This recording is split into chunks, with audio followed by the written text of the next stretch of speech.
Whenever people talk about, are you going to trust an AI versus a human to do X, Y, and Z?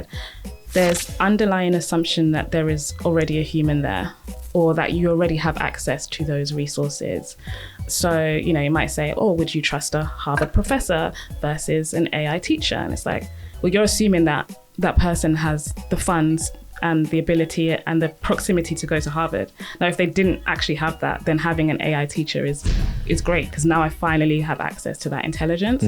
And again, with a lot of the small businesses we work with, it's like, well, there isn't an equivalent. There isn't the budget for 6 people. There isn't the budget for a CFO. So actually, for the first time, they now have these insights. So it's not comparing a human to an AI tool. It's like, no, this space is unserved today completely by any human.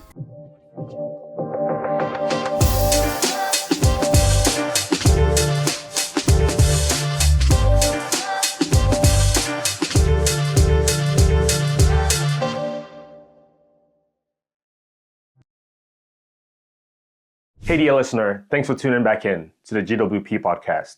You're about to listen to one of our great episodes on the podcast with Afiya. She is the co-founder of CloudFO. Afiya and I met here in San Francisco at an event. It was a founders event. I connected with a lot of founders, and Afiya happens to be one of the founders I resonated with. In fact, when I heard her story, I thought about you. Yes, you listening to the podcast right now.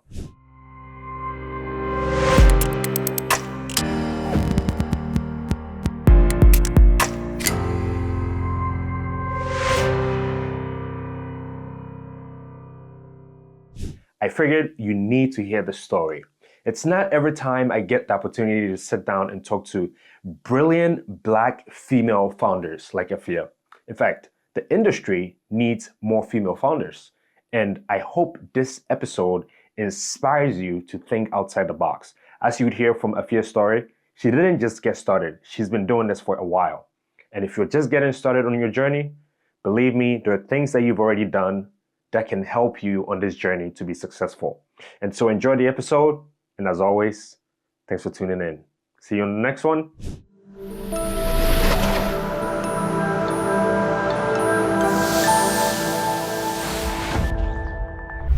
Welcome to another episode of GWP. Super excited for this new episode. Our guest has traveled a long way to join us all the way from the UK. And she's in San Francisco. She's been busy, but today she's found some time to come speak to us. Afiya, welcome to GWP. Thank you for having me. Yeah, we're very fortunate to have you. A lot of the founders we talked to on GWP were trying to explore how you can build something such as a company, and through that, be able to build wealth. Actually, not just companies, because sometimes we've talked to content creators who through that are, building wealth and being able to do that. So we continue that conversation with you in terms of being able to build something and exploring how you can use that to build wealth. And usually when we talk about wealth, it's not just companies, because sometimes we've facets of wealth, right? Whether it is how you live, the type of food you eat, the kind of neighborhood you live in, all of those are a determinant of whether you're building wealth or not. So thank you so much for joining the conversation today. I'm really excited. Yeah. So first off, we would like to know, how's your stay in San Francisco been? Have people been nice to you here? Everyone has been super nice. It's a much friendlier city than London, and only I can slag off London because I'm there. But, we're not as talkative, I would say. Whereas here, there's no danger of you being alone. Everyone will talk to you, and everyone's got an amazing story, an amazing idea. Working on something, the energy is palatable. Everyone is building here. So I've had a phenomenal time getting to know the city again after 11 years and just connecting with so many brilliant people. Yeah, awesome. Well, again, thanks for joining us. And one of the main topics that I want to talk to you about today is your company, which you're a co-founder of, CloudFO. It's not a lot of times that I get to talk to Black female founders. So I'm really excited to dive into this conversation with you today about that. And while I was preparing for the interview also, I saw some of your clips on you talking about AI. Yeah. And I was like, wow, this girl's good. She knows what she's talking about. So listeners, if you're not too familiar with AI, or if you've ever thought AI is for some specific group of people to talk about, maybe today we might change your perspective, because Afiya knows a lot about AI, and the company which she's a co-founder of does a lot of great things with AI to help us humans. So diving right in, how did you end up with CloudFO? You know, looking at your journey, where you started and now CloudFO, at what point did you decide, you know what, it's time to build an AI, what you call colleague, for people to work with? Yeah, that's a really good question because I'm going to have a very different story to a lot of what you probably hear in the space, which is I built my first computer at 5, sold my company at 11. That wasn't my story. I had no real desire to be an entrepreneur. It wasn't something I considered. I liked to invent and create things when I was younger, but I didn't necessarily, no one spoke to me about business and entrepreneurship per se. It was about, schoolwork and reading and I did lots of arts as well. And I studied engineering. I went into scientific and engineering research. I then went into manufacturing companies. That's what actually first brought me out to the Bay Area. I was looking at automation and actually bringing software and data into real-time manufacturing and automation. I had this really diverse career in corporate, from global manufacturers, and then I moved into e-commerce, one of the biggest retailers in the UK, then into startups that were purely AI. So I had this career path and went up the leadership pipeline, ended up leading engineering and machine learning engineers in my last organization to executive level. And I hit all those kind of career goals that I had for myself. And I just hated the politics of it all. But I also learned a huge amount in that. And I worked for incredible leaders. And as the pandemic hit, I think a lot of us started to rethink life, know. And this podcast is about wealth. And I remember financially hitting salary milestones almost to the date we went into lockdown. And I also purchased my first home, and there was a lot of milestones I hit, and none of that mattered because we were locked inside and you couldn't see your loved ones and you couldn't spend any money. And so it was really a time of reflection. I'm sure that's the case for many of us. And it was also the time me and my co-founder, had long talks because everybody's at home. So you start talking and you start questioning life. And we've actually known each other 20 years. Wow.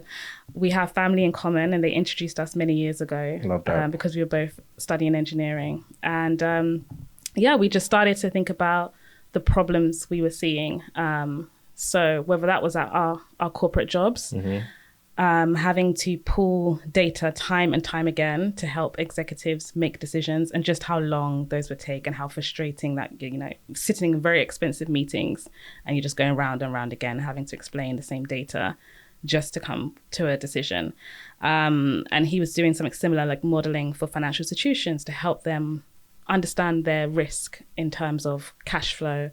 And these are big companies with big, deep pockets and data resources and such.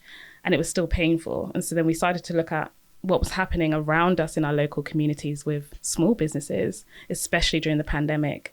And they didn't have any of that to weather what could happen, what might happen. If I do this, then what will happen? So that's when we started to think about it. And as many of us in corporates, it might take a while to make that leap. We tested something out. And for example, we built something on top of accounting software, and we tested it with small businesses and they weren't keeping their accounting software up to date. So we're like, that's not going to work if we're trying to give real-time insights. So we started to apply for a license to actually build on top of open banking data. And it was only until we got that, which took some time in the UK because of COVID. It kind of happened after COVID.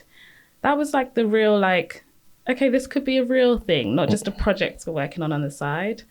And then it came to the point where the company I was at was ready for exit. So I kind of done what I needed to do there. The timing worked out and we had this problem to solve. Yeah. Yeah. Was it a nice exit?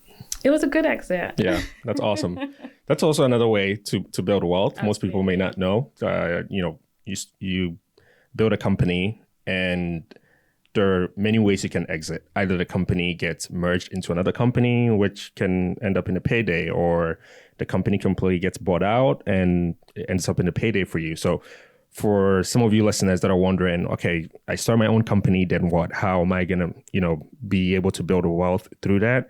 Afiya, your story is like a typical example of how you join a startup early, you get an exit, and sometimes you can be off to the races, chilling in the Bahamas. So I wasn't quite chilling in the Bahamas because for me, I then was starting a company. Yeah. So, that was also my personal runway.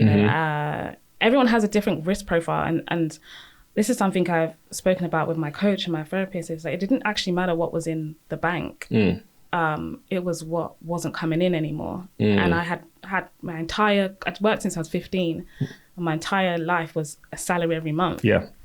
So you become dependent on it. And now I'm like, okay, I have money in the bank, but actually the salary is not coming in. So that only goes down. And it doesn't matter where it may start from, it is only going down. And that's quite a challenging mindset. A lot of finance is also like, in the mind. Yeah. So yeah, that was interesting, but it is a great way to, and joining a startup is a risk. It doesn't necessarily mean there will be an exit. Yep. I left maybe a few months just before the exit, and I was working on till my last day, stuff to help with this exit. And even at that point, I didn't know if it was going to happen. I was like, guys, make sure it happens. I'm on my way out. But it could have gone the other way. Yeah. But also being the other part of it is learning from others who are doing it. So you're actually in the belly of the beast. And that was a high growth, high scaling startup. And so we went through some storms together as a team, and to be able to have that experience before you then go and do it yourself is really valuable. And I work directly with the co-founders who are all my angel investors now. And so learning from firsthand, but not quite firsthand, right. From some others, and being part of the team that's driving it to then go and do it yourself. It's almost like you get a trial run before you actually do it. So yeah, I would, looking back, it was maybe not necessarily a planned decision, but it was a great decision to have done before starting my startup. Yeah, that's awesome. So one of the things that you talked about is how you didn't have any entrepreneurial training, right? It was kind of something you jumped into. We may have a listener that's listening and saying, you know what, I've always wanted to start something, but I'm scared. I don't have the experience. I don't know if I should even start it. Should I start it? Should I not? What advice would you give them? What are some of the things that you learned when you jumped in that someone who might be jumping off that cliff can learn before they even make that jump? It's interesting because my co-founder is very much always wanted to be an entrepreneur and was kind of looking for the right thing, the right reason to jump. And I was like, never really thought about it, never really considered it. And I think the combination of those two things together, one, we both have this existing friendship, relationship, we're basically family. And it's like, we wouldn't have done it without either of each other. Like he thought about it before, tried different things, but it wasn't until we teamed up, we were like, I trust you enough that this is the right decision. So that's one thing. If you have a co-founder, really understanding that person, because it is like a marriage and, or a family tie that ties you together. So I think that's not suggesting that people can't be solo founders, but I think having someone to weather that and make that leap with is very important. And then I think also, you don't have to be the person who has done it 100 times to do it. You may have actually been doing it in your roles, like as an entrepreneur. And on reflection, that's probably what I was doing. I never worked sort of a standard role within an organization. I always did something new every time. So think about the things you've done before and how you can leverage that in terms of your entrepreneurship. And also, I hear a lot of people come to me like, oh, I really want to like quit my job, or, you know, I really want to be a founder. And it's not so much that they want to solve a problem, they want to be a founder. And I think for me, it was, I saw the right problem I wanted to address, and then being a founder was a way I could solve it. And because of that, I'm like, use whatever is happening now to help you move forward, because that corporate role could be the connections you need to build your startup. That could be the investors. My old bosses are now my investors. The experience you gained, you can use that in your role. The money can be your personal runway. So, and you're always going to need more than you think. So it's going to take longer. So save your salary to help you. We bootstrapped initially using our salary. So don't knock your corporate life. That might just be the stepping stone you need. But at the same time, don't use it as a crutch, because at some point you're going to have to cut the tie and go for it 100%. Otherwise, it won't ever happen. Yeah. So what I'm hearing you say is, no matter where you are, you should revel in whatever you're doing right now. Learn as much as you can wherever you are. Absorb, build those relationships wherever you are at this very moment, because you never know when you're going to need those relationships. I wish I had worked more in sales when I was in corporate, because now I'm like, I've always worked in the technical side, and I did a lot of post-sales work. I worked alongside with CSMs on onboarding customers. I had some of the biggest clients we ever worked with, and they had me on speed dial. So I was very good at client relationships, but I'd never done anything on the lead generation, pipeline building. And I was like, that was always someone else's problem. And why are they always overselling? Why are they always committing to deadlines before we can? And then now it's like, well, there's only two of us initially, and we're like, we've got to sell, we've got to do marketing, we've got to do all of these things, social media, like get that experience. If you're on the other side, go and spend time in the engineering team. And get that experience and soak it up before you go and start your own thing, for sure. And that's definitely a good point, because what a lot of people don't realize is sometimes building whatever you're building, whether it's, you know, a software or whatever you're trying to come up with, might be the easiest part. And then now getting it out there becomes a whole new challenge that maybe you didn't even think about when you were, you know, starting to build. You probably just thought about, hey, I have this problem, I'm going to solve it for this many people. And then you get to a point where you realize, you know, okay, this is great. I got 10 people that I've solved the problem for, but what if you can 10x that? And in order to be able to 10x that, that's going to require some lead generation, having some difficult conversations, dealing with some rejections that some people don't want to deal with. But if you had that sort of like sales skills, you're probably going to be able to deal with that efficiently and be able to move your company forward. So thank you so much for sharing that. So let's dive into what CloudFO does, because I think one of the exciting things that I read about you guys doing is how you're kind of making it more fun for people to absorb those business intelligence data. So when I talk about business intelligence, whether it's, you know, those boring Power BI dashboards that sometimes people have to deal with, or that tedious Excel work that you have to build out, only to be able to find out there was a mistake in cell B and now the whole data is wrong and so on. But you guys are finding exciting ways to solve that with CloudFO. So tell us about what you guys are doing and maybe how AI plays a role into all of that. Yeah, absolutely. So CloudFO actually stands for Cloud Financial Officer. And our working hypothesis at the very beginning was that we, as I said, we looked at our communities, we looked at the brands we loved, and they were going down, and we were like, imagine if they had access to a team of data scientists, a CFO, and we were like, well, maybe we could build one in the cloud for them. So that's kind of where the problem started. And what it is today is we call it a AI colleague or coworker, and it's made up of a few agents. So one that runs the numbers, and another that kind of pulls in all the different data sources. So whether that's from your bank account, from your accounting software, from Shopify, Amazon, a lot of businesses have distributed data systems. And we started off with one or two, and we can scale to like 500 different data sources, structured or unstructured.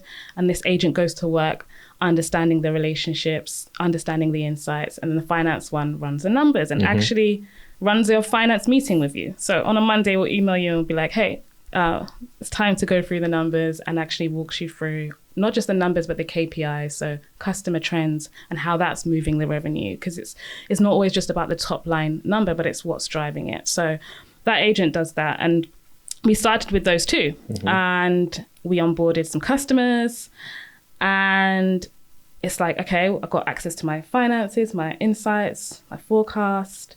Okay, well, what happens if I hire someone? What happens if we open a new store? Could I change my packaging?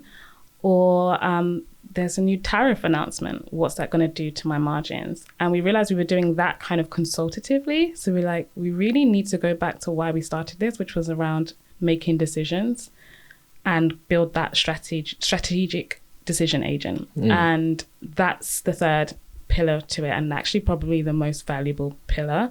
But it does that based on internal data, but also external. So if it is hiring, it might be looking at the hiring regulation in the region and how that will then impact that decision.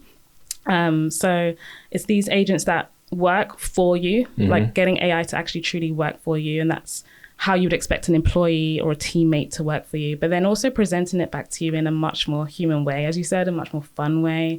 Like we always say, if you don't need a graph, you don't need a graph. Like, because why should you have to interpret the fact you only have 3 months left of runway? Like, it should tell you have 3 months left of runway so we can get a move on, right? Yeah. So not everyone wants to look at charts and graphs. And I think a lot of tools and AI tools and data science tools are built with the view that there is a team of experts that then have to interpret that data. And there's a reason why you have to do BI, Power BI and Tableau certifications just to use them. And most businesses, they don't have that, and they don't want to spend their time doing that. They want to spend their time selling, developing new products. Yeah. But these are important things to know so they can do that work. And so it's a full stack colleague, co-worker that really works for you. Yeah, I love that. What I'm hearing is essentially a coworker, or at this point, let's just call it an employee, that's able to do the job of at least like 10 people. Because now I don't need that one guy that knows Tableau, and then a different guy that just knows Power BI, and then a different guy that knows how to use SQL to pull data for me. All of this is just being consolidated into this one platform. And the great part about this too, from what I'm hearing, how you describe this, is if I'm a small business, or even if I'm a startup and I'm just getting started, I may want to run very lean. And I'm not thinking maybe I should bring these 6 other people on board just to be able to make the right business decisions. Especially, do I need an HR specialist to be able to hire the right people?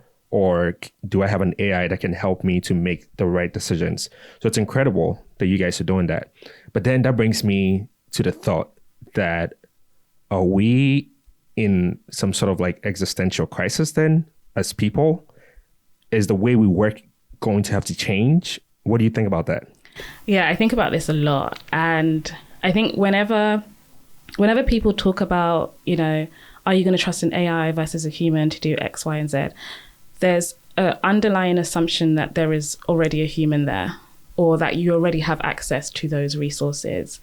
So, you might say, oh, would you trust a Harvard professor versus an AI teacher? And it's like, well, you're assuming that that person has the funds and the ability and the proximity to go to Harvard. Now, if they didn't actually have that, then having an AI teacher is great, because now I finally have access to that intelligence. And again, with a lot of the small businesses we work with, it's like, well, there isn't an equivalent. There isn't the budget for 6 people. There isn't the budget for a CFO. So actually, for the first time, they now have these insights. So it's not comparing a human to an AI tool. It's like, no, this space is unserved today completely by any human. And that was our hypothesis also. However, we've been also approached by finance leaders, by data scientists, especially in some of these organizations that are, you know, on the medium side of SME. And even in those organizations, maybe 150 employees, there's still only 1 or 2 people in the finance team. And maybe they have an IT department and maybe a data scientist in the tech team, and they can't get that resource because they're working for the website team, right? Yeah. And so they're like, I'm doing everything with spreadsheets and I'm a finance director. I've got 1 analyst with me, but I need something to help me speed up. And that was something we didn't really that's when we got inbound and we were like, okay. We thought maybe the finance and these guys might be like shunning away. They're like, no. Like, I don't want to spend my time, as you said, fighting with Excel. I want to build the strategy. I want to help deploy capital for our next manufacturing line. I need to get this done. I don't want to have to and we're going to be the last to with the finance team, we're going to have the last to get the headcount. So let's actually use tools. And so again, whether it's a team without the resource today or a team that's very lean on the resource in these businesses, they don't have an equivalent today. But even if in big organizations that do have the equivalent of all these teams, again, they're really fractional. So I was head of the data engineering teams, and finance were always fighting and asking for our resources, but I reported to the CTO. So guess where the priority went? On product for data insights. And then every now and again, we'd push out a dashboard for the finance team, like every month or whatever. But actually, they wanted more real-time insights, and they didn't have access to the data team. So this fight is always happening, whether it's on a large scale, on a big scale. But definitely in some organizations, it's not necessarily comparing a human versus AI. It's actually, as I said, serving an underserved area. But I do, and I think we talked about this off camera, think about the existential side. Yeah, because, I think some people might, I remember I was in an Uber ride the other day, and, we're both in San Francisco. So we see these Waymos without the driver, and the car is just driving around.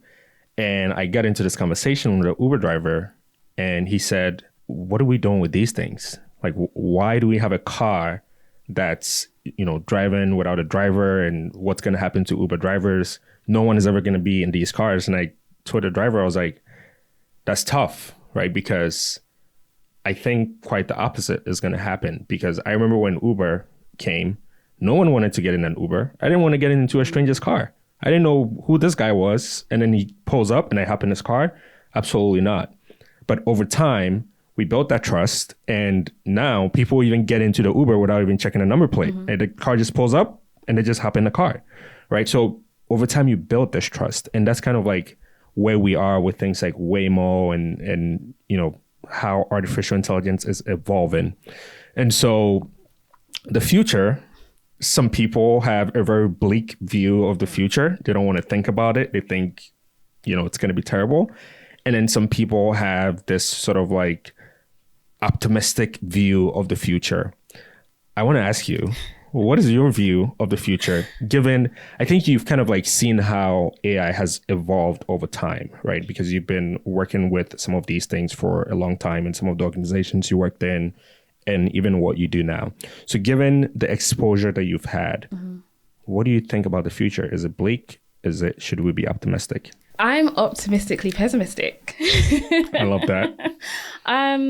It's an oxymoron right there. Yeah, I think you can, some people are like, oh, it's going to do everything and we'll just be sort of plugged into machines and we won't have to go anywhere. And I think that's a bit extreme. But I also think if you're not getting involved, if you're not understanding how this technology can really disrupt industries, then you're also very, very good. You're going to be like rudely awakened.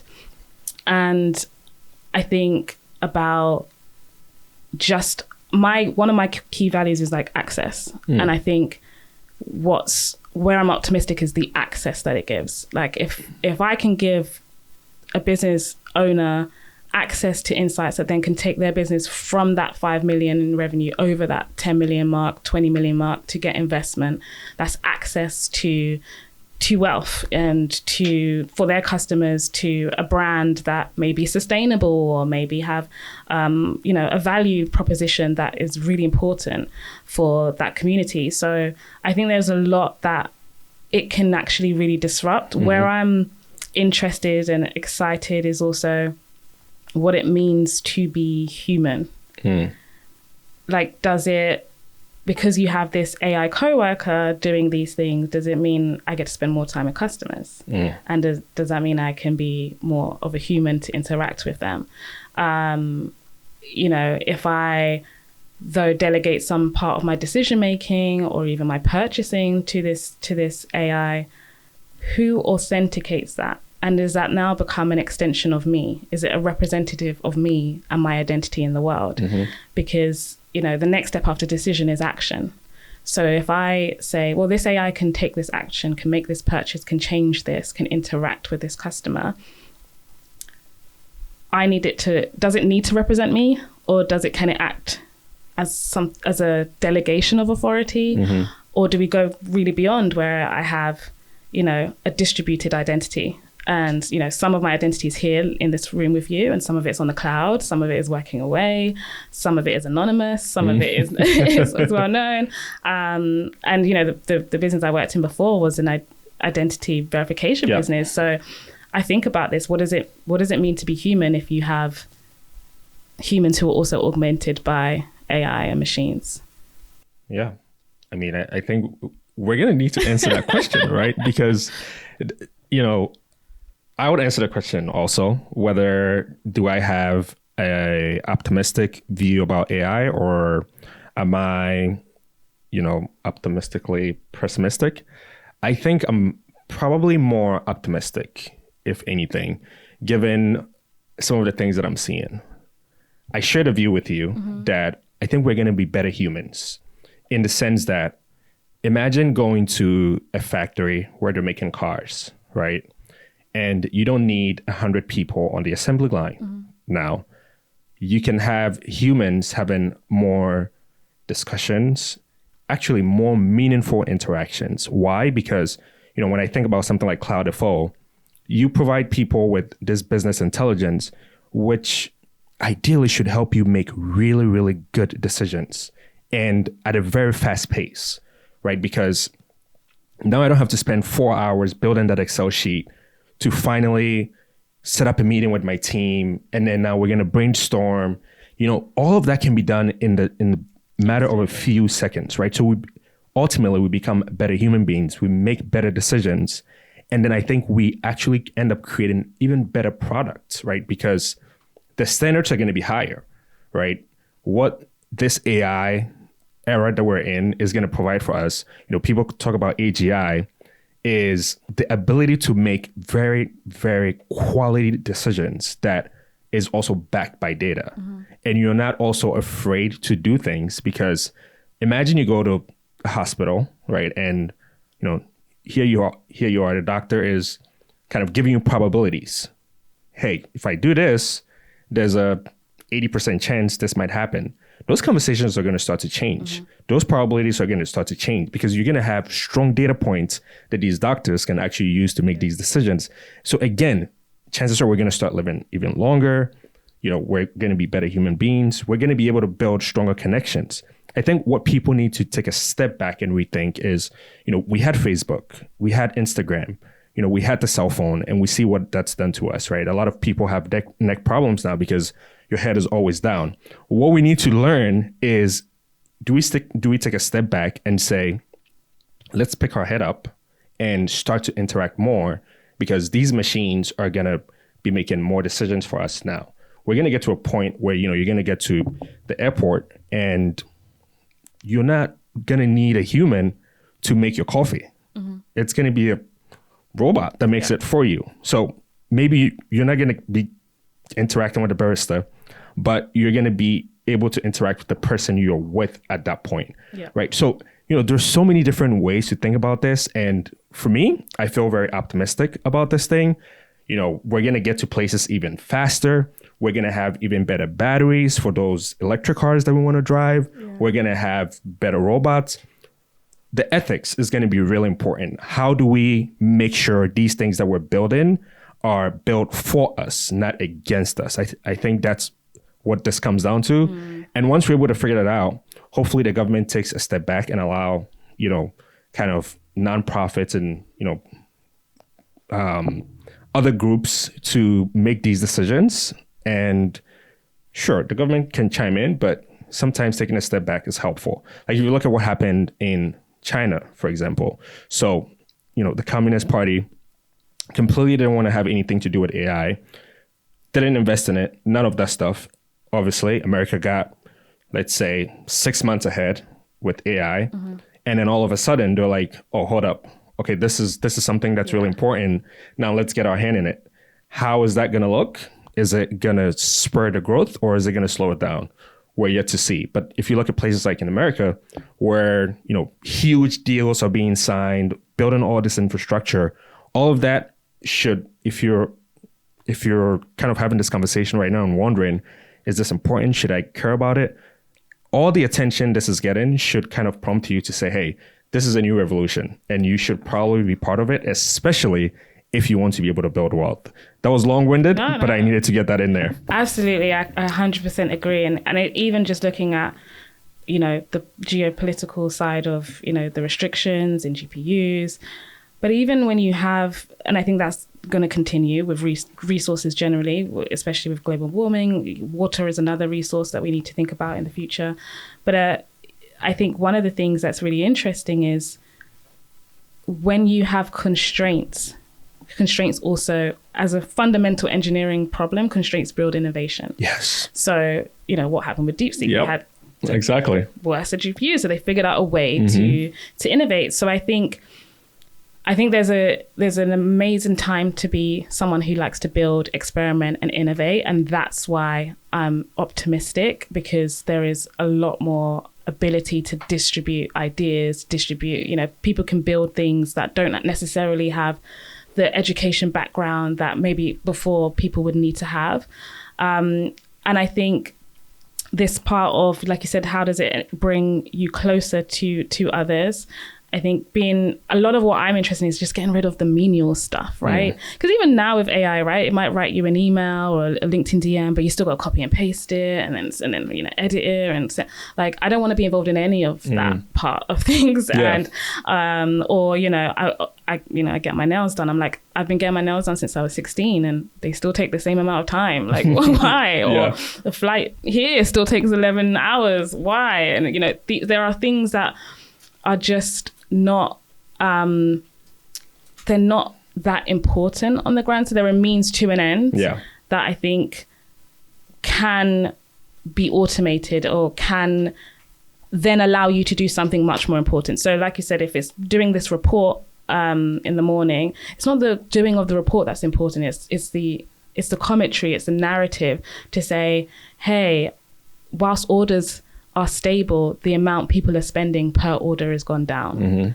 And let's look at bundling some items, and maybe I'll even do that offer for you, and so that you can generate more revenue.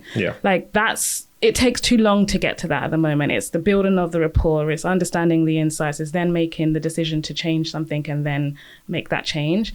That it just doesn't work in today's climate. And this is where I think AI can be really interesting, because then you can get on with doing things that are more interesting, are more fun, are more creative. But I think we need to involve lots of people in these discussions. And that's where I'm a little bit more pessimistic, because I think it's the same people who have access that will continue to have access and build wealth. Whilst AI is a good disruptor, if we're not engaging in it, then it's not a good disruptor. And the same people who already had the insights and the intelligence will have access to just even more insights and intelligence. But I really wanted to also say, like, the automation example on like manufacturing. Again, that was my background. And I love the book, The Machine That Changed the World, which is about car manufacturing, particularly in Japan. And how, comparing Japan to Henry Ford and the automation that went ahead in it. And yes, it killed artisan car making. So every car was made bespoke, and even the driver had to be an expert in mechanics to run a car. In the original cars, you had to know how to fix your car because it was all bespoke. And then at one point, I don't know the inner workings of my car. If something goes wrong, like VW, they can sort it out. That's where we are today, right? And so, but it actually brought more jobs. If you think today, like the automotive industry, there's so many roles within that. And a lot of it is pretty automated. There's robotics building cars, but there are people who build those robots. There are people who do quality control. There are so many new roles that spawned, that industry spawned. And I think we will see that again with this revolution. Yeah. So what kind of jobs do you think are going to be lost? What kind of jobs do I think will be lost? I think there will definitely, rather than the job loss initially, the scope of roles will change a lot. So we're seeing this already. Like if you code today, how much of your code is being assisted with, vibe coding or these tools? You talked about medicine, how much of, the capturing of patient data will be done in an automated way. So as a doctor, you come with a whole 3D picture of what's happening, or maybe the patient's not even there. Whether it's, and I think actually the first thing will be disrupted is where there is no resource. We keep comparing it to like, oh yeah, there's plenty of these resources that are going to be replaced, but there's so many gaps in teachers right now. There are so many gaps in healthcare, sonographers. There are, people have to wait months in the UK to get an appointment to get a scan. So there is already gaps in these resources, and that's probably where it's going to be disrupted first. With us, it's like, well, there are plenty of companies that run this economy that don't have access to data scientists or finance specialists or strategy people. So actually, I think that will happen first, and you'll probably see larger companies going down the stack because they can now serve businesses that they may not have served before because maybe the cost to serve was too high. So we're talking to a lot of banks right now who are like, we struggled to serve SMEs, but we know that's a big opportunity because they're a huge part of the economy, but it's always been a high cost to serve or to lend to them. But actually, if we had decision-making tools that do the due diligence we would normally only do on a big behemoth, then actually that's quite profitable if we can actually automate how we review these businesses. So I think you'll first see the disruption where there is no resource. And then over time, you will see certain scopes of jobs being replaced. And then over time, completely, certain roles will go. Yeah. So recently, or if you're listening to the podcast, this news might be a little late at this point, but Microsoft just laid off about 6,000 workers recently. Most of those workers that were laid off were software engineers.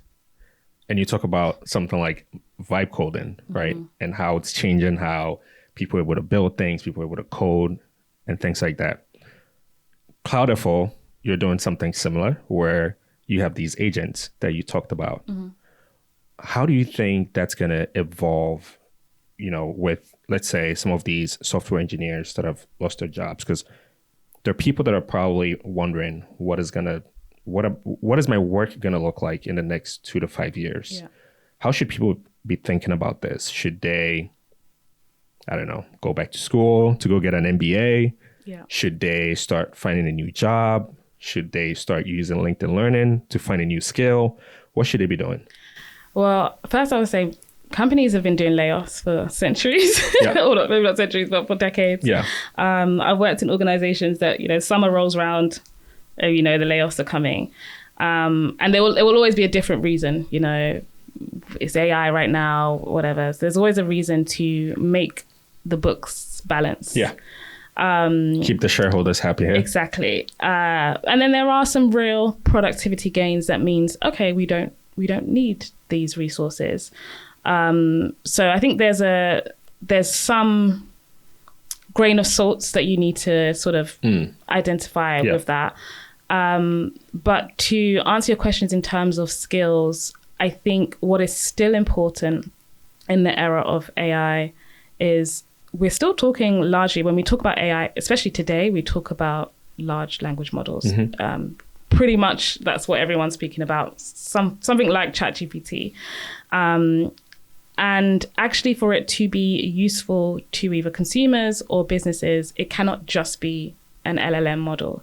It's going to have an interface. It's going to have to maybe have voice, or, you know, a UI that makes sense to the user. It's going to have to work with other sources of data. It's going to have to, you know, some reasoning, have security. It's going to have all of these things. So, and I've always said this, actually, when it comes to, this is where I think I had an advantage studying maybe like what they would call traditional engineering, is you always thought about system design and system architecture, whether that's a physical engineering product or a software engineering product.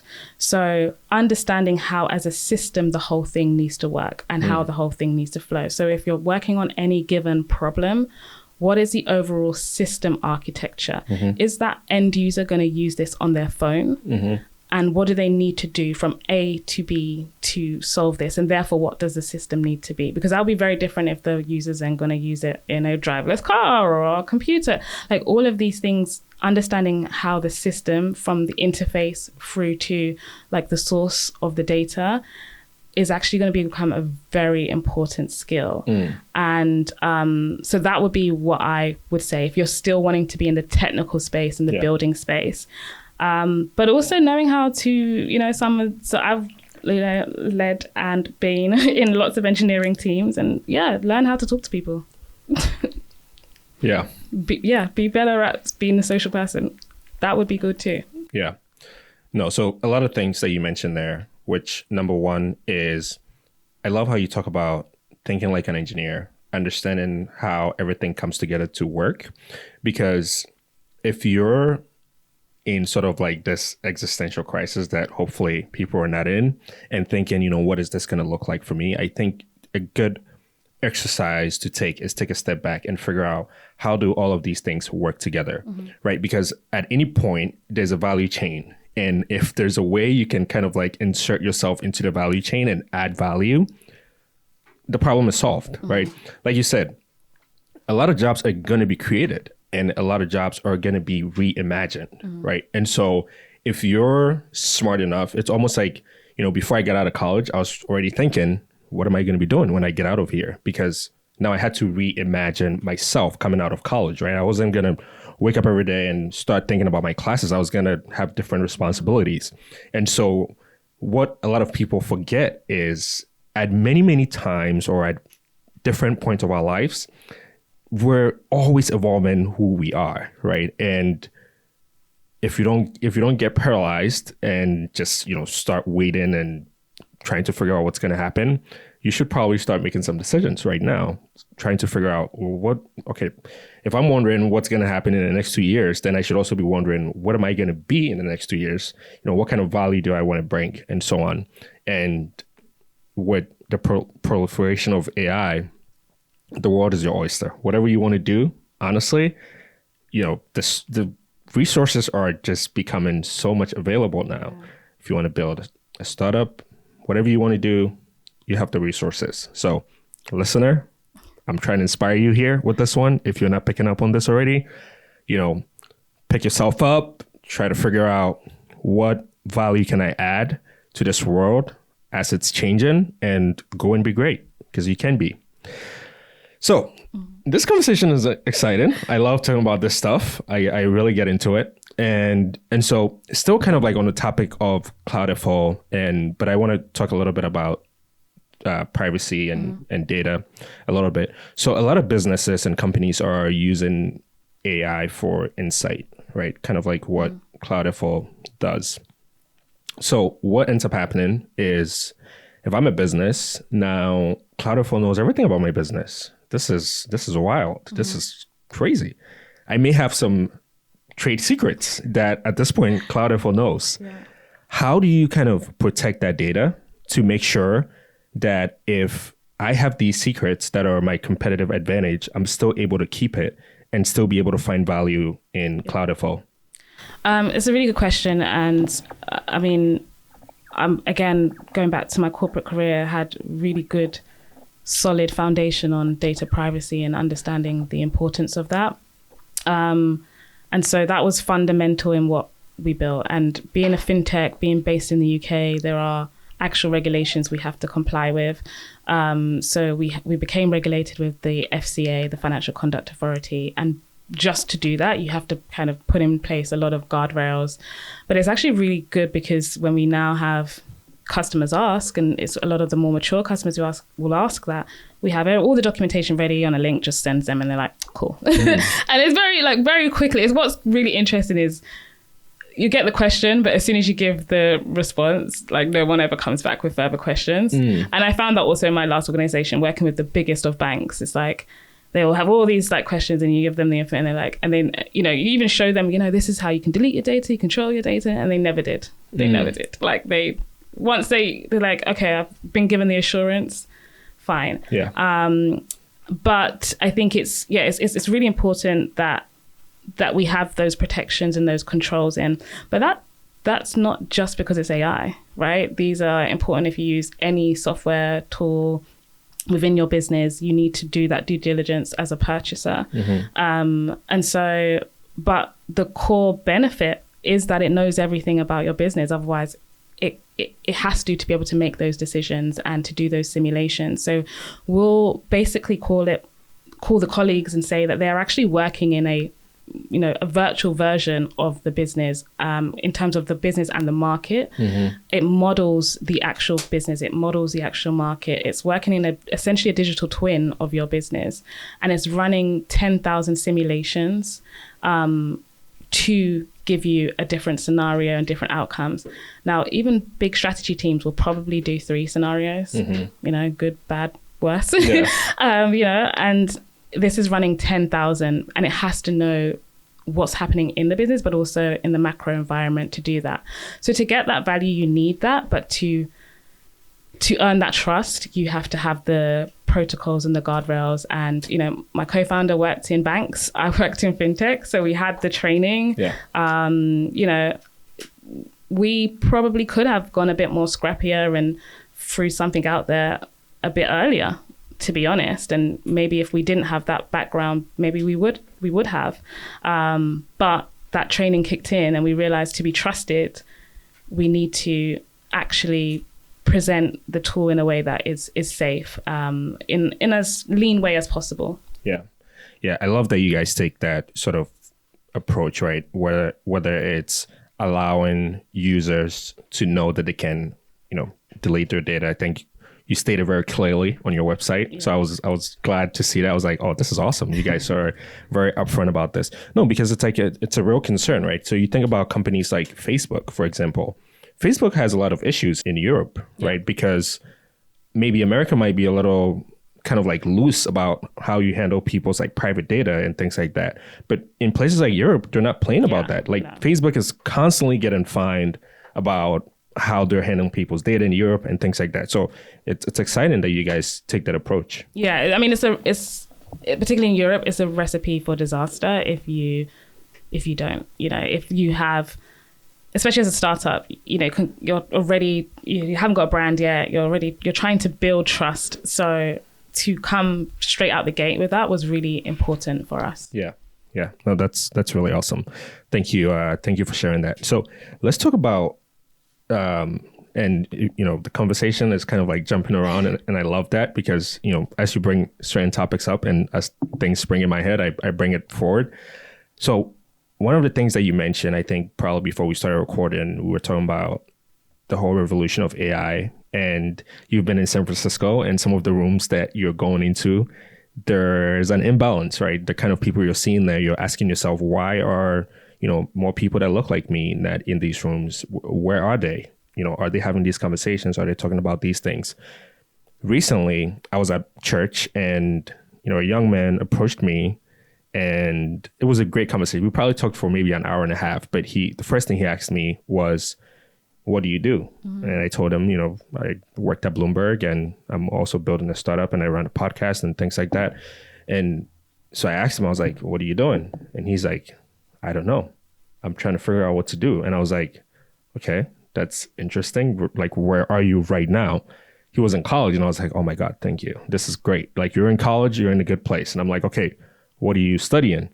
And he's like, honestly, like, my parents just want me to be in school. So right now I'm doing business, but I don't even know what I want to do with that. And I told him, I was like, look, I have a great story to tell you, because when I was in college, when I started going to college, initially I wanted to be a gym teacher.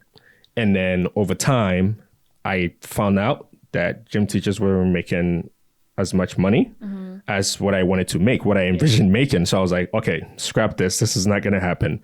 So then I had to change my major again. Then I said I wanted to be a physical therapist. And something happened. I got hurt and I went to the physical therapist office, saw what he was doing. And I was like, yeah, this is not it. So I went back, changed my major. But at that point, I was like, okay, I don't know what I want to do. And my mom didn't want me to stay home. So I was like, this is tough. So I took a gap year and I just kept working, and I was working in retail at the time. And I found myself became a store manager. So I was, helping manage these businesses. I wish they had CloudFO around that time, because I could have made some great business decisions then.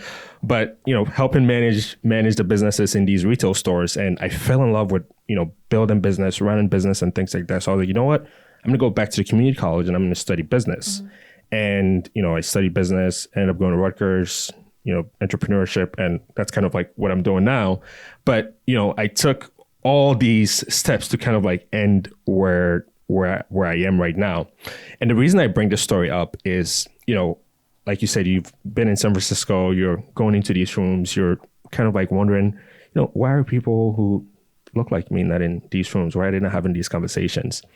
What do you think people should be doing or kind of learning right now if they're kind of like that kid that approached me when I was at church, in order to be able to make sure they set themselves up for success? It's a really good question. I think the biggest thing is to learn how to learn and get different experiences. When I look back at my career, I never did the same thing twice. Even within a company, I worked in mostly project work. So start off with a problem, no one knows how to solve it, and we figure it out. And then I move on to a new bigger problem. And then I would move on to another company in a different industry and do the same things, every time. And just learning that process, there's something called the cone of uncertainty. So you're always starting and then you work your way through that cone, is a good training to have. But as you do that and you start doing it in different places and different industries and different domains, you start to pick up patterns. And what seems very unconnected is very similar. So when I was, for example, working in manufacturing, then I went to e-commerce, people were like, huh? How do you go from this to that? And I'm like, well, in a factory, we're essentially moving raw materials and turning it into finished goods out the door. Here, we were doing fulfillment of orders, getting it from order to then to fulfill the order and then getting it to your front door. So there were certain things that were actually quite similar, and with automation in these systems and routing algorithms and all these things. And again, completely different businesses. Then I went into a purely software business, and again, there was such similarities that I couldn't even have envisioned in that. And so just learning how to recognize patterns, and some of the best innovation comes from borrowing from different expertise, because if you've always done something one way in one domain, you're only going to think about that way. But actually, if you borrow from something, you might actually come up with a new way. And there's something called the Einstein effect, where you actually don't just choose the technique that you've always done, but actually maybe borrow from somewhere else. And nothing was more apparent to me about that than when I was doing some research with the Ministry of Defense. And by the nature of the type of work, there was only, a few papers published on this kind of thing.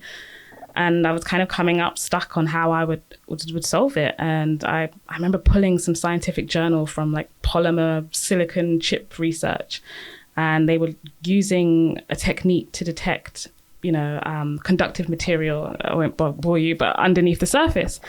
And again, I won't go into the details because you can kind of maybe guess from the context, Ministry of Defense. I was trying to look below the surface of a material, and I knew that the what I was looking for was conductive. So I was like, maybe I can try what they do in this silicon, manufacturing domain and try it here in this military domain.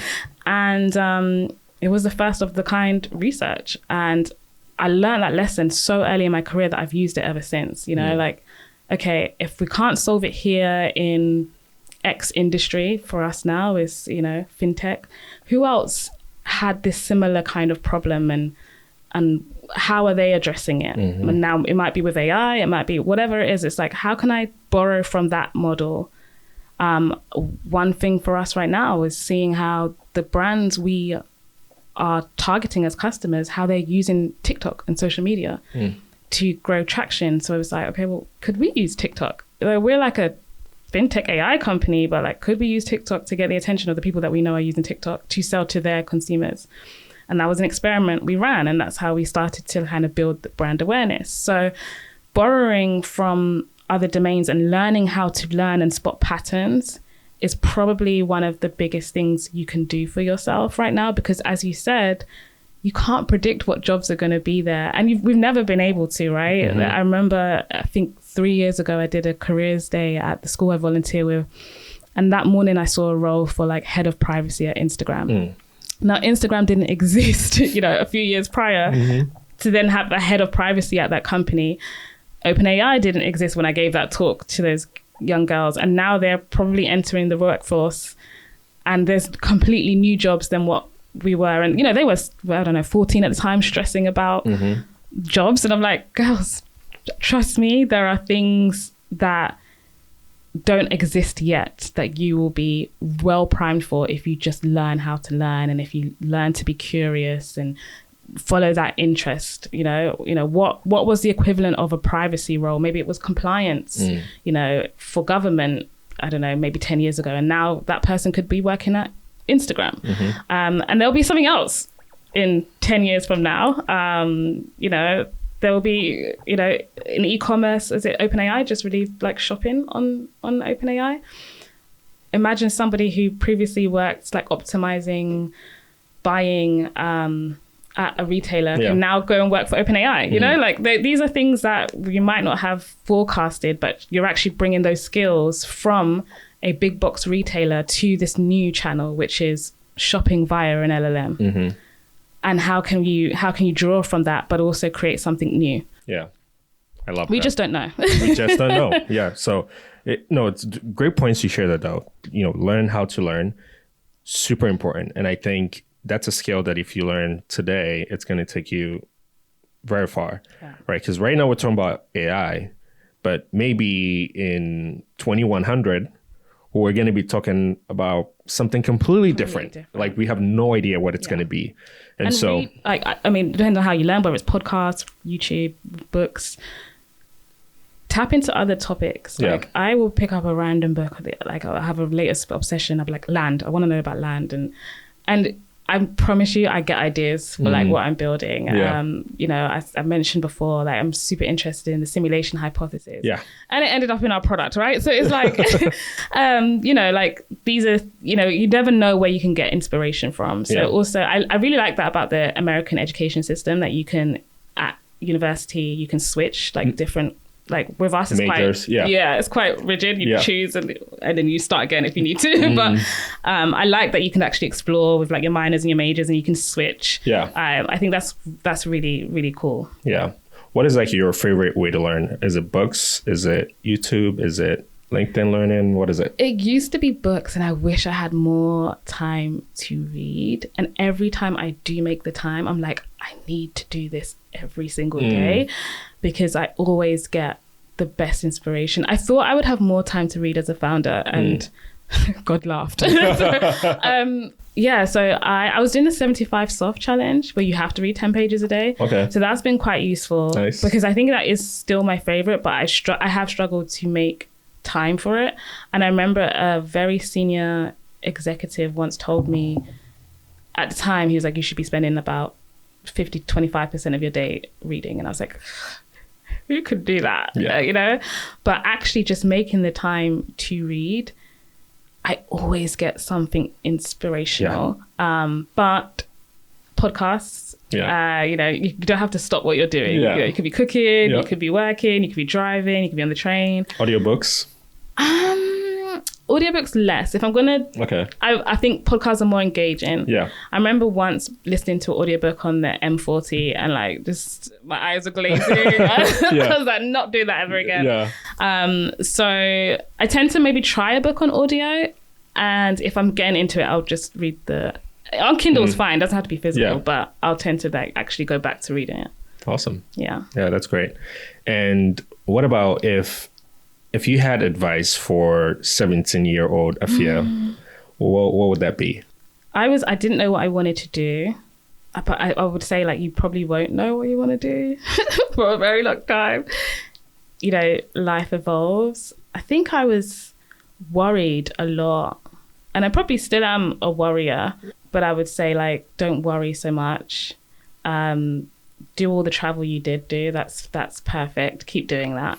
And explore more, like explore different domains more. And I did it, but even being a bit more intentional about that. So yeah, pick up a book about something else, learn this. I learned enough of everything to get the job done at the time. So I taught myself how to use CAD because I was doing this like engineering, physical construction project. And then I would teach myself Python to do this. And I'll teach myself enough French to make it around the French manufacturers. And maybe I could have taken some of those things a bit further. But at the same time, like, I learned enough to give me that exposure, and that was fun. So yeah, do more of that. Learn enough to have a good experience. Yeah, no, that's a good one. Yeah. It's always, I think I was having this conversation with someone the other day, is, you know, we talk about mastery a lot, which is, you know, spending 10,000 hours on something and becoming really good at it. Is that worth it? Or do you just spend 1,000 hours to just learn exactly what you want to learn and then you just move on? Because you think about our world today and it's very fast moving, right? And, you know, you talked about it, learning how to learn, and learning has become much more accessible now, much easier now. Like if you wanted to learn how to code now, you know, it may have taken you much longer back then to learn how to code, but today, you know, you have coding assistants, you have books you can read, you have a podcast, right? You have a tutorial on YouTube. You know, it's just, the avenues are many, you know, and it makes things so much easier. So, you know, thank you so much. You might not have to do it at all. Exactly, right? Or you might just need to learn how to prompt, and then you put in the prompt, and then you got the job done. So thank you so much for sharing that. Another thing I want to ask you also is about being a founder. What are some of the surprising things you've experienced being a founder? Someone said it best to me the other day. Being a founder and entrepreneur is a game in mental resilience. And you hear this, and I know someone will probably be listening to this and they're not yet a founder. They're about to be like, yeah, I've heard it before. Because you will hear that people say like, if you knew everything, you may not have done it in the beginning. Even though you've listened to all of the podcasts, you've read every book, and you've heard people say like, I was down to my last, or I was, you know, falling apart and it's so hard. Until you do it, you just can't really prepare yourself for that. The rejection initially, you know, when you're pitching your ideas, whether that's to customers, to investors, there's no other real, maybe if you're early stage job hunting, there's no really other context in life where you experience that much rejection. And that, you know, again, it doesn't have to be a tech founder, any kind of founder. If you're cold calling people, most people are going to tell you to go away or not answer the phone, or, you know, if you're reaching out by email, you're going to get no replies. And yeah, there's not really many other contexts in life where that happens, you know? And so that is, it starts to play on your brain, because you're like, am I doing the right thing? Is this working? And yeah, I think it's the mental side of founder life. And then, you know, everyone has real life going on. My co-founder's getting married. You know, there's things that are happening in life. You may have health challenges that you have to navigate. I think that's been challenging and interesting. But at the same time, there's like another side where it's like every day you get to like experiment. You get to try something new, and you really have a level of freedom and autonomy, especially at early stage, to really just keep trying, keep experimenting. And for someone who really likes that, and that's how I like to work, it's really inspiring. So as much as it's mentally challenging, it's always with this like, but we're doing something really exciting, and you wouldn't really want to quit. Yeah. You know, when something's mentally challenging and you're like, this isn't worth it, and I want to like, it's still like that thing that keeps you going. So it's like a knife edge. And the founder community, I think that's another thing, just how collaborative other entrepreneurs and other founders are. Like a lot of my closest friends right now are also founders and entrepreneurs. I've met so many brilliant people. And then sometimes that means you're like less of a good friend, a family member to your original friends, because it's harder to communicate just what's going on. Yeah. And I'm working on that. But your founder friends really get it, you know, and you know, you can thrash out what's going on in each other's businesses, support each other, but then also talk about the date you went on last night, or, you know, your child or your husband or whatever it is. Like you can interweave those with those founder conversations, because the people, they get it. Yeah. Yeah. No, that's awesome. Someone said it best. They said you can feel all the emotions in one day. Oh, sometimes even in the same hour. Same hour. You can just feel all the emotions, right? And I definitely second that, especially when you're trying to push something forward. You're dealing with rejections, and then all of a sudden someone says yes, and it's like, oh my God, this is great. And then it's like, boom, another rejection again, right? So they take you through this roller coaster. But it's a beautiful journey.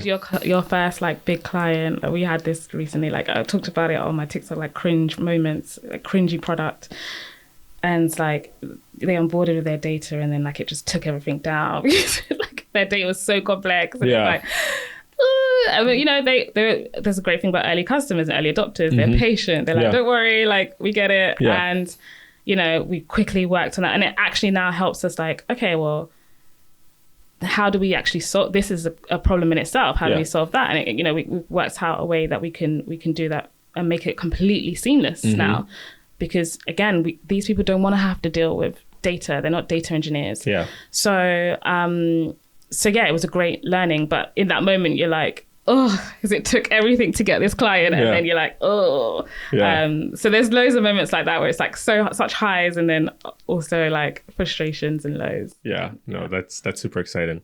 And then let's talk about the future a little bit. So CloudFO, you guys are continuing to build. Are you guys raising money right now? Not right now, but very soon. Very soon. Okay, so listeners, if you're getting excited, you know, it's coming. We want to like really focus right now on this decision engine, and we have a few contracts we're working on around that. I think traction and raising is quite important to be moving to the different milestones as you raise for your next round. Yeah. So there's a couple of milestones that we're trying to hit. We're really excited about that, because raising is a full-time job. And so we need to balance the cash runway. You know, we use our own products, so we need to balance that real cash runway with actually revenue generation as well as fundraising. Yeah. Awesome. So what are some of the things in the future about CloudFO that's keeping you excited and jumping when you're walking around these days? So again, really this future version of like having this coworker and teammates that can simulate real changes that are happening. Yeah. We do quarterly reviews, budgeting annually. They're outdated processes. Things are changing all the time. Now, if a particular government wants to change policies or tariffs and things, it should be able to quickly update and understand the impact of that on your business, and then we can make changes instantly. But I'm also interested in things like, well, a lot of business decisions today, on paper, we say data backed or whatever, business mind, this brilliant mind, you know, came up with this decision. A lot of it is emotional. And feeling, and sometimes ego, sometimes, not great emotions, sometimes drive business decisions. And I've seen that firsthand in boardrooms. Yeah, this on paper, it looks like, a strategic thinker came up with that. But actually some of these things are ego driven. It's because I need to make my mark as a new CEO. Yep. And unnecessary changes. Yeah. We used to have this something called Hippo in one of the companies I worked in the retailer, and it was the highest paid person's opinion. And there's a part of me that's thinking, how much do we codify this, or do you create something that's purely rational? Yeah. And does that make it more ethical if it's just based on numbers and computational optimization of an outcome? You could, and some people's thought belief is that we actually can bypass ethical debate if you get AI to be just really good at computationally understanding what the best outcome could be. But that isn't how human nature works. And so long term, do we want to add some of this emotional gut instinct, and how do you build that into AI is something I'm really interested in. And AGI. does that actually, but I don't think people are thinking about AGI like that. They're thinking like, oh, it's just gonna, do we want to recreate ourselves, or do we want to create something that isn't very human? And is that a good thing, or is that not a good thing? Yeah. Right? Yeah. So it could be super intelligent, it could be more intelligent than us, but it may not have some of those human factors. And I don't have the answer yet, but it's definitely something I'm thinking about. And shorter term to that might even look like two co-founders need to make a decision. One's more risk averse, one's more ballsy. Does the AI take that into account and help you both come to a decision that works for both of you? That's something that I think we can look at, much more closer to, do we make it more human or less human? But now we can take in the user's human dynamics. Yeah. Like, yes, this may be the most optimum decision, but if that owner is risk averse and that then causes them, mental health issues, is that necessarily the right decision? Yeah. So these are things that we can get really excited about beyond just the productivity gain of it all and the bottom line. Yes, that's the primary. We improve the bottom line for businesses. They don't have to spend loads of time making that decision. Yeah. But how can you also either take in the human gut instinct or maybe give it to the AI itself?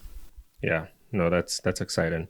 Yeah. And I think something I was reading about is how, right now we've got AI to do the reasoning. We've got AI to do the decision making. And now what we're trying to figure out is, are we going to be able to get AI to feel, right? Are we going to be able to get that emotional aspect? Because again, that's kind of what this whole, playing field of AGI is trying to figure out, right? How far can we push this thing? Yeah. And, people like Elon are predicting 2029, we're supposed to be able to, achieve artificial general intelligence.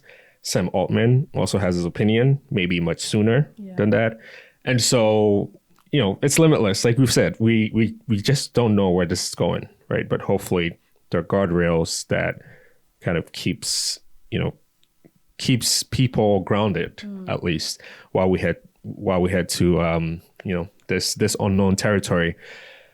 This has been a great conversation. Yes, it has. I think we can probably continue to go if we wanted to. But one thing that I wanted to ask you, is there anything that you wanted to talk about that maybe I haven't asked you about?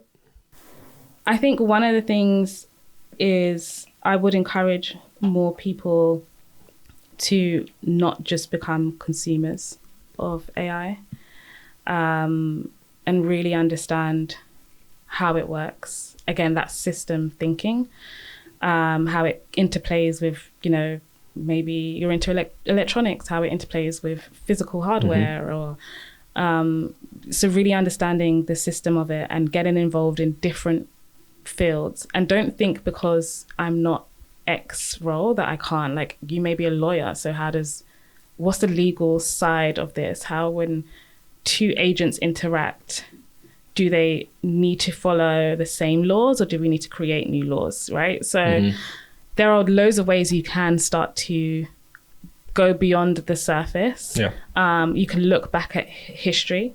As I said, like I love looking back at like the machine that changed the world in the automotive industry, and see how that may or may not be a predictor of the future.